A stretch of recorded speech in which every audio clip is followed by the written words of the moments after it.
There I was, standing in my wedding dress, staring at my reflection when my phone buzzed with a single text. Sorry, Emily. I can't do this.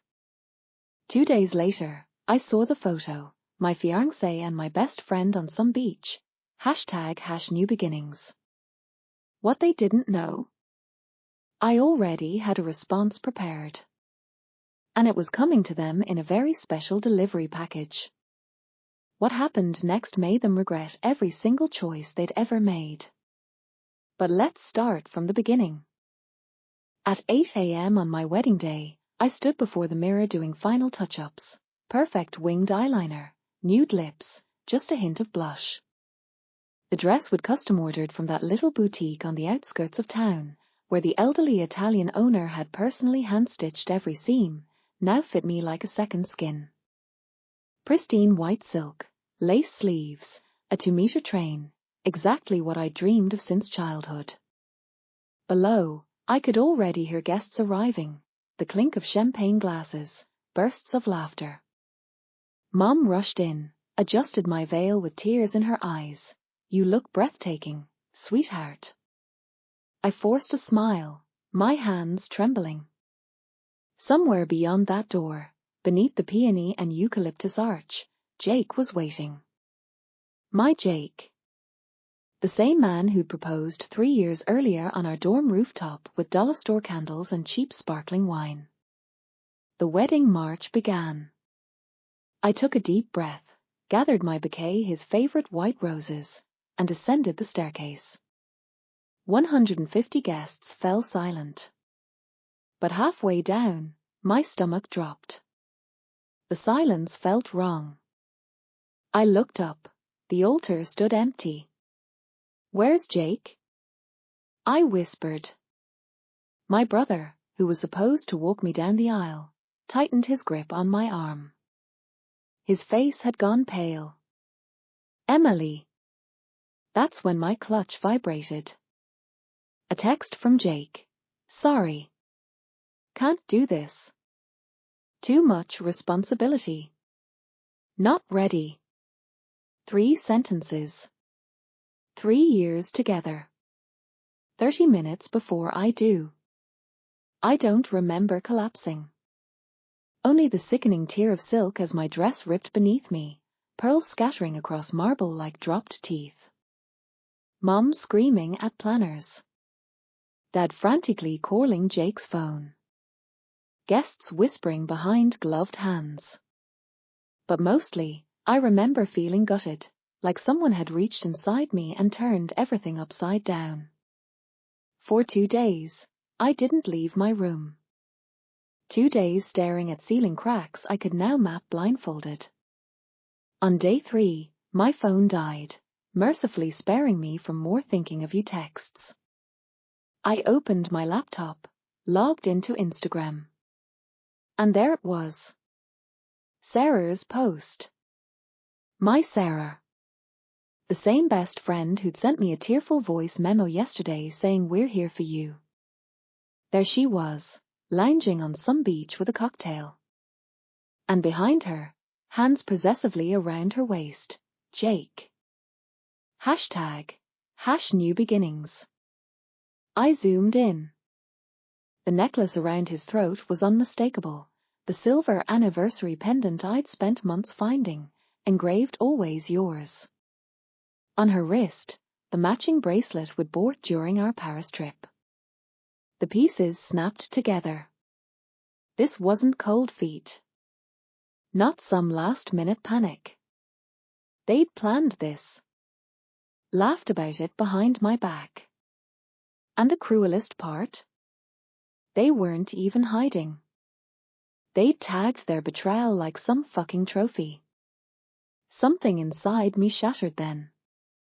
Not into grief. Into rage. 7 days in hell, the bedroom became my tomb for a week. Blackout curtains clamped shut with binder clips, not a single photon of sunlight permitted entry. That golden warmth I used to love now felt like a personal insult, as welcome as laughter at a funeral or jokes at an open grave. I lay motionless, memorizing every hairline fracture in the ceiling plaster, 43 total, each one mapped behind my eyelids. On day 2, I powered off my phone after Sarah's 5th voicemail. My Sarah. The best friend who'd kissed my cheek on the wedding morning, whispering you'll be the most beautiful bride. Her voice shook now, not with remorse, but that greasy, animal fear of a shoplifter hearing security approaching. Please. You've got it all wrong. He just panicked. We just, delete. Mum brought up all my comfort foods, the ginger butternut squash soup from Christmas dinners, lemon herb sea bass like she made for my graduation, the chocolate raspberry torte we only ate on birthdays. Each plate sat untouched until the food grew fuzzy with mold, carried away with her quiet tears. Dad recycled his old stand-up routine, the same dumb jokes that made me giggle through skinned knees and failed math tests. I didn't even blink. Maybe antidepressants? I heard through the door. I didn't need Prozac. I needed answers. Why like this? Why now? Why her? The questions coiled like Ouroboros in my skull. He could have said no when I brought up moving in together. Could have called off the engagement months ago. Could have at least looked me in the eye like a goddamn adult. Instead, 30 minutes before I do. A fucking text message. And my maid of honor. Like our 3 years meant nothing. Like I was some NPC they could write out of their love story. Then I found the photo again. Sunset. Palm trees. Her manicured claws gripping his chest like a property of Sarah Stamp. That's when I saw it. My pendant around her throat. The always yours silver heart I'd spent months finding, now dangling between the tits she'd clearly let him admire for God knows how long. He'd regifted my love like some ugly Christmas sweater. Not just betrayal. Spite. And just like that, the tears stopped. The shaking stopped. Even the hollow ache stopped. Replaced by something glacial. Something lethal. They thought they destroyed me? Miscalculation. Now I held the controller. The glow of my phone screen cut through the kitchen darkness at 3:17 a.m., reflecting a face I barely recognized in the window, bloodshot eyes from exhaustion, not tears, lips pressed into a white line. One word pulsed through my skull with every heartbeat. Traitors. Of course they'd fled to Barley. Like some cheap Lifetime movie villains. Sarah had posted their boarding passes business class, naturally to her Instagram stories. Jake checked in at the airport with new beginnings #blessed. They weren't even trying to hide. They were taunting me. My laptop snapped open. For the first time in weeks, my hands didn't shake. Step 1. Jake's email. His pathetic password security, Barney123, his childhood dog's name plus the same numbers he used for everything. 2 clicks and I was in. 5-star resort confirmations, private villa upgrades, even their honeymoon romance package receipt. That last one made me bite down so hard I tasted blood. Step 2. Reckon. The resort's 1-star reviews were enlightening. Insect infestation. Roaches in our bed. Left after one night. Uninhabitable. By sunrise, I'd become an expert on Grumphordorhiner portentoser. Madagascar hissing cockroaches. Massive. Rapid breeders. Nearly indestructible. And most importantly, completely harmless. I wasn't a monster, after all. Just ensuring their blissful new life would be unforgettable. The dark web supplier didn't ask questions when I spent my wedding fund savings. His special delivery package included 50 breeding pairs, 6 months worth of pheromone attractant handwritten note. Congratulations. First gift of many update. Delivery confirmation came this morning.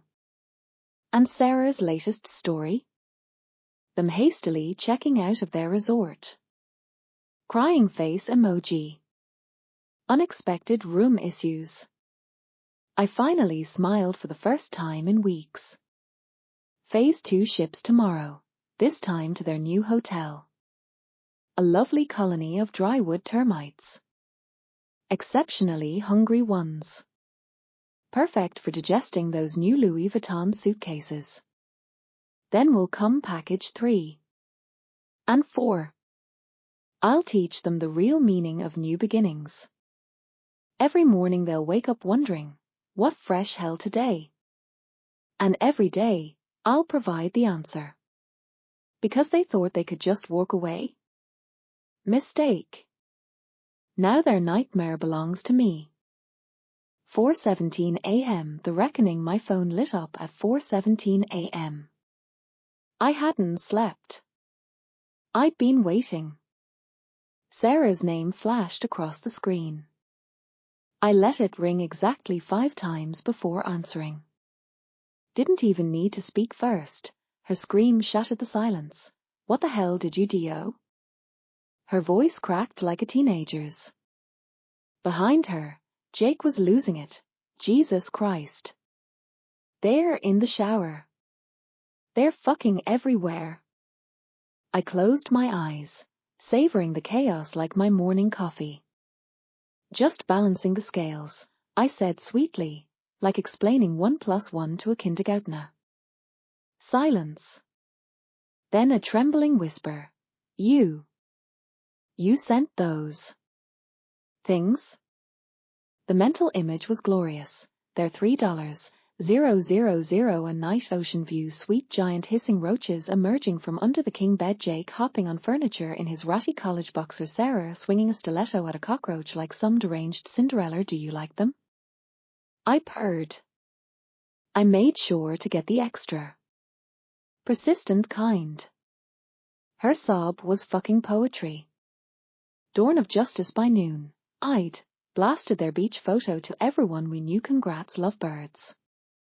Thanks for the unforgettable wedding gift. New beginnings. Gotten. Jake fired his boss, had been our best man, destroyed Sarah's influencer career. 2 sponsors dropped her by 9 a.m. Got them blacklisted from their resort. Biohazard incident. My ass and me. I laughed. Not some manic breakdown. A deep, soul-cleansing roar that made my ribs ache. The kind where tears stream down your face but you don't even care. Not tears of pain. Tears of victory. Because they thought breaking me was their happy ending? Wrong. Now when they close their eyes, they'll see roaches nesting in Jake's designer sunglasses, my smirk in every hotel security cam, the message I left in their bathroom mirror. Oh right. Forgot to mention that extra touch. Sweet dreams, arseholes. This was just Act 1. And the cherry on top? Totally untraceable.